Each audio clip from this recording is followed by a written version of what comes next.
Hey there, fellow DIY enthusiasts.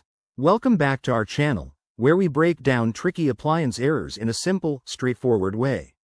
Today, we're diving into the E64 error code on your Super General washing machine for 2025 models. If you've ever stared at that blinking light wondering what's wrong, you're in the right place. Let's get straight to it. First off, what exactly is the E64 error? In Super General washing machines, this code usually points to an issue with the door lock mechanism. It might mean the door isn't closing properly, or there's a problem with the internal sensors that detect if it's secure. This is a common error in 2025 models due to wear and tear or even power fluctuations, but don't worry, it's often fixable at home. So, why does this happen? The main causes include a faulty door lock switch, debris blocking the door seal, or electrical issues like a loose wire. Sometimes, it's as simple as the machine not resetting after a cycle.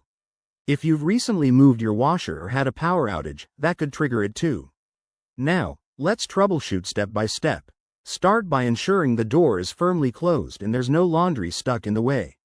Unplug the machine from the power source and wait about 5 minutes. This gives it a chance to reset.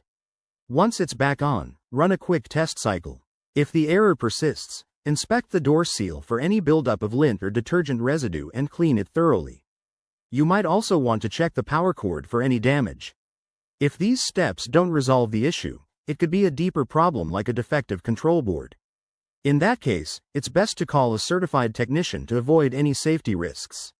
Remember, always prioritize your safety when dealing with electrical appliances. There you have it, your guide to fixing the E64 error on your Super General washing machine.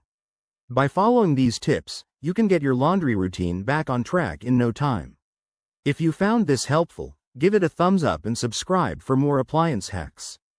Drop your questions in the comments below, and we'll see you in the next video. Thanks for watching.